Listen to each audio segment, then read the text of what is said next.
So, hi guys! Welcome back to our YouTube channel.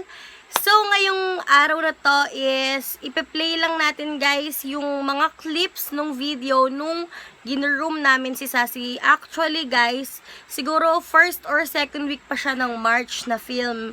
Kaya lang, hindi na namin siya na-edit out. So, ngayon guys, since maikli lang din siya, at the end of the video is maglalagay tayo ng tips and review about the product. So, kung interested po kayo sa video na to, just keep on watching.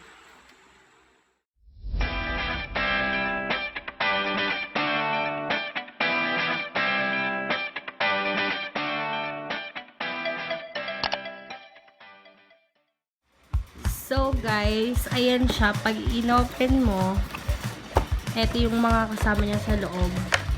Ito yung mismong, ang tawag dito? Pet clipper.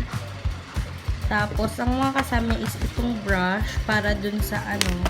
Tas oil. Tapos, meron siyang ganito guys, yung parang bala niya. May 3mm. May, yung 3mm pinakamaiksi.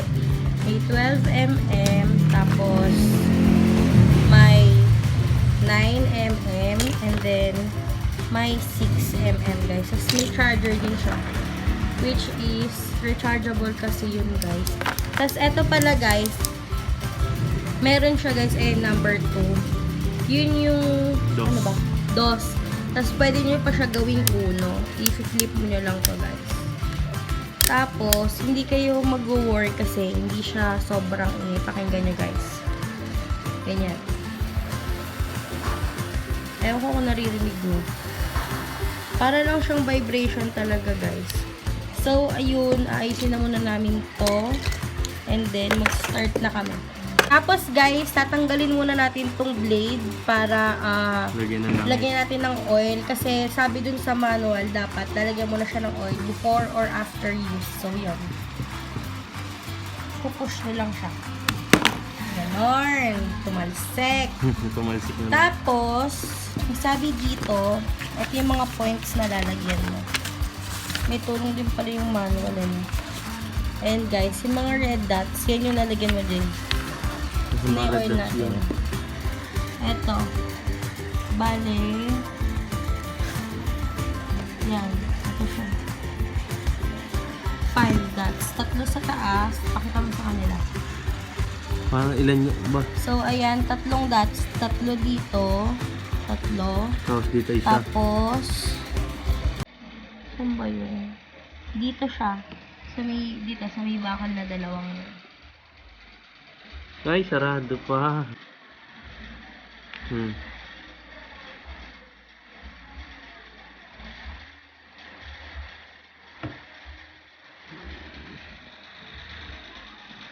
Nalagyan na na. Yun. After nun guys, babalik mo na siya. Ito yung struggles namin.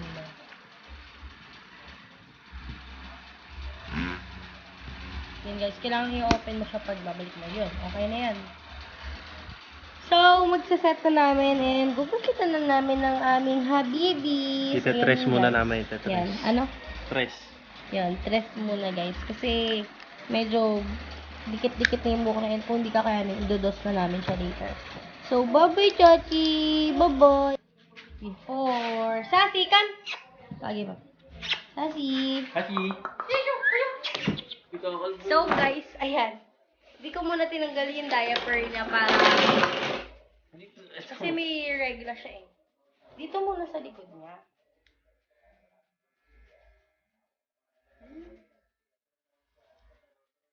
Okay siya. Ang dami, guys.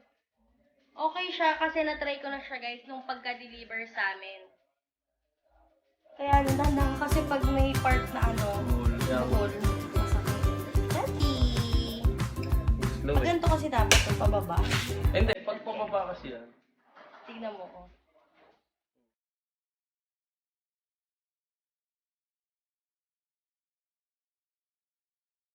Guys, mag-wear lang kami ng mask kasi umaano yung balahibo niya. Sobrang dami kasi. So, mamaya na lang.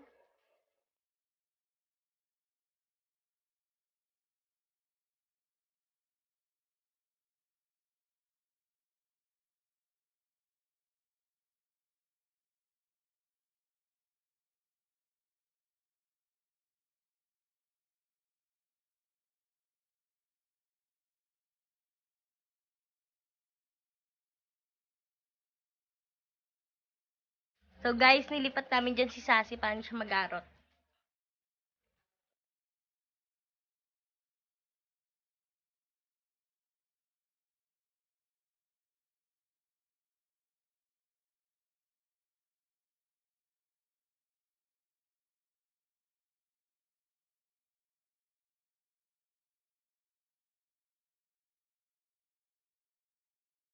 Si, up! Oh, Sassy, up ka! So, ayan guys, mapapansin nila yung buntot niya. Kasi hindi siya sanay na walang hair siguro yung buntot niya, kaya ganyan siya. Dinamitan namin siya kasi baka lalamigin niya, no? Sassy, come! Sassy, up! Up! Hello, baby! So, bye-bye! Babe!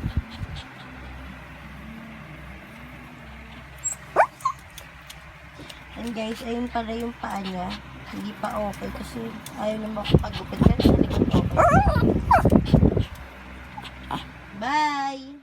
So guys, i-review naman natin yung about sa product. So guys, masasabi ko naman dun sa product na pet clipper is eto siya guys. Talaga namang okay na okay siya guys. As in like, legit siya.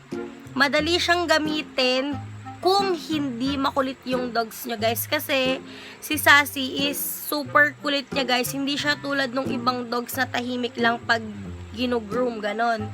Kaya nag-decide kami na kami na lang din yung mag-groom kasi nga super nakakaawa siya guys pag yung mga groomer yung naggugupit sa kanya. Hindi naman natin maiiwasan na mapikon minsan yung mga groomer kasi super kulit niya talaga guys, as in like kakagatin niya kayo, ganon. So guys, yung sa pet clipper nga pala, dapat before and after niya gamitin is lalagyan niyo siya ng oil. Eto siya guys, yan. Lalagyan niyo siya ng oil kasi para hindi siya pumurol siguro, yun yung use niya, para hindi siya pumurol, kaya kailangan siya lagyan ng oil. And dun naman guys sa mga bala, eto guys, yan naman is okay siya kasi yung ibang pet clipper is wala siyang wala siyang ibang bala, ganon. Like kung ano lang yung itself na pet clipper, yun lang. Kaya okay din siya kasi kung gusto nyo lang naman i-trim yung dogs nyo, pwede siya kahit mahaba. Kasi may 9mm siya, 12, 6, 3, ganon. Tsaka good thing about the product guys is hindi siya sobrang ingay yung tunog niya guys. Unlike the others na maingay siya na nakakapagbigay stress sa mga dogs natin. Kaya siguro yun din kasi tsaka guys, pag bibili kayo sa online shop is make sure na magaganda yung reviews niya. Kasi nabasa ko na sa review nun na hindi nga siya ganun kaingay. Tsaka guys, nabili nga pala namin yung pet clipper na yon sa Lazada. And eto siya guys, eto yung shop na pinagbilhan namin.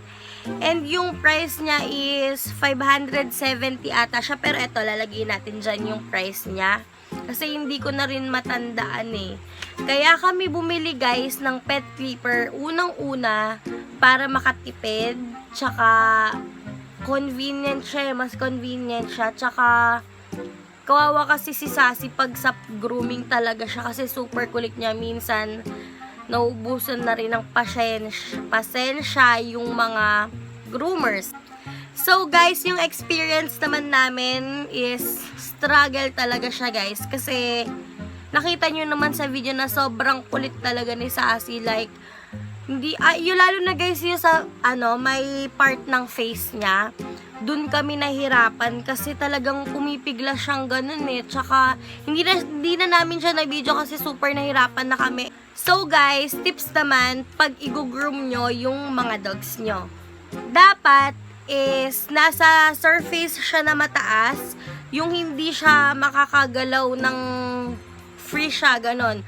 Para tayo lang siya dun sa place na yon, like ganyan. Ganon, dapat nandun lang siya para hindi siya malikot. Kasi kung tatalian nyo siya guys, lalo siyang pipiglas like sa mga grooming, diba? May tali sila sa neck nila.